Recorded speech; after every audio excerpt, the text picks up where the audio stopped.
नमस्कार, आप देख रहे हैं भारतवर्ष 17 और मैं हूं आपके साथ ज्योतिका। आइए रुक करते हैं खबर की ओर।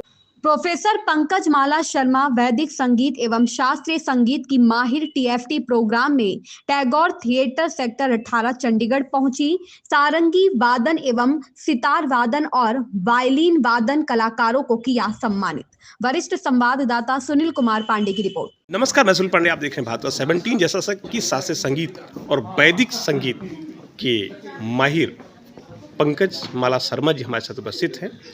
जानते हैं मैम से। जी मैम, जैसे कि आज बहुत सारे कलाकार आज आपसे सीखकर विश्व में अपना नाम रोशन कर रहे हैं, इसके बारे में बताएं। मैं स्वयं विद्यार्थी हूँ। जी मैं संगीतिक परिवार में ही पैदा हुई।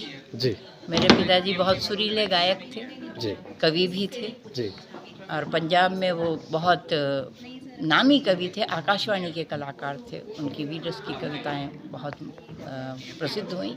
जी और मेरा जहाँ विवाह हुआ वो भी एक सांगीतिक परिवेश में ही हुआ। जी मेरी सास डॉक्टर सुधा रानी शर्मा बनारस हिंदू यूनिवर्सिटी में ही शिक्षित हुई और वहाँ पंडित ओंकारनाथ ठाकुर जी से वो पहली शागिर्दा थी उनकी, जिन्होंने सीखा। तो संगीत और साहित्य के संस्कार मुझे विरासत में ही मिले और मैंने दोनों का सेवन किया। जब कुरुक्षेत्र विश्वविद्यालय में मैंने पहले पढ़ाया था सन 88 में, तो उसके बाद मैंने पंजाब यूनिवर्सिटी में 89 से लेकर के 2020 तक सेवा दी और मैंने विभिन्न स्तर पर कार्य किया। संगीत विभाग की चेयरमैन के नाते तो मैं 9 साल तक चेयरमैन ही रही। 5 साल तक मैंने design and fine arts faculty की डीन रही। इसके अलावा 5 साल तक मैंने सरोजनी हॉस्टल पंजाब यूनिवर्सिटी में एज ए वार्डन सेवाएं दी। फिर कल्चरल कोऑर्डिनेटर पंजाब यूनिवर्सिटी में रही। Adviser to vice chancellor in cultural activities में मैंने सेवाएं दी और अन्य संस्थाओं से जैसे स्पिक मैके और ICCR, ICSSR, तो इन संस्थाओं के साथ भी मिलकर मैंने काम किया है। और जहाँ तक मेरी कोशिश हुई है, वैदिक संगीत हो चाहे शास्त्रीय संगीत हो, सितार में भी मैंने MA किया, तो डिपार्टमेंट में मैंने सितार ही पढ़ाती थी।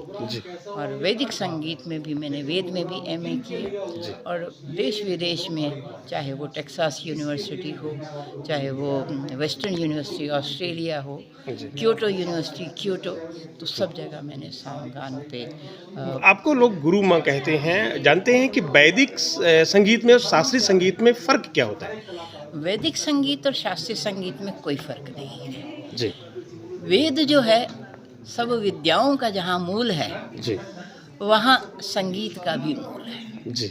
अगर हमने संगीत का आदि रूप देखना है तो वो हमें सामगान में ही मिलेगा। जो तकनीक, जो स्वर, जो लगाव, जो तरीका हमें सामगान में दिखाई देता है, वही परवर्ती संगीत में जाति गायन के रूप में, प्रबंध गायन के रूप में और फिर आज ख्याल गायन के रूप में दिखता है। आपके बहुत सारे जो स्टूडेंट हैं आज बाहर भी हैं और यहाँ भी हैं, आप उनको क्या मैसेज देना चाहते हैं? मैं उनको यही मैसेज देना चाहती हूँ कि संगीत जो है वो आजीवन सीखने और सिखाने दोनों ही पक्षों को लेकर के चलने वाला एक कला तो है ही है, लेकिन विद्या है। इसको प्रदर्शन भी करना है और इसको समझना है, क्योंकि संगीत एक जीवन शैली है। संगीत हमें अनुशासन सिखाता है। संगीत हमें नित्य प्रति के जीवन में जीने की एक उत्साह पैदा करता है, शारीरिक रूप से, मानसिक रूप से और आध्यात्मिक तक ले जाने का साधन अगर है तो ये तो कहा भी है, तस्य गीतस्य महात्म्यम के प्रशंसितुमीष्यते। उस गीत के संगीत के महात्म्य को कौन बता सकता है?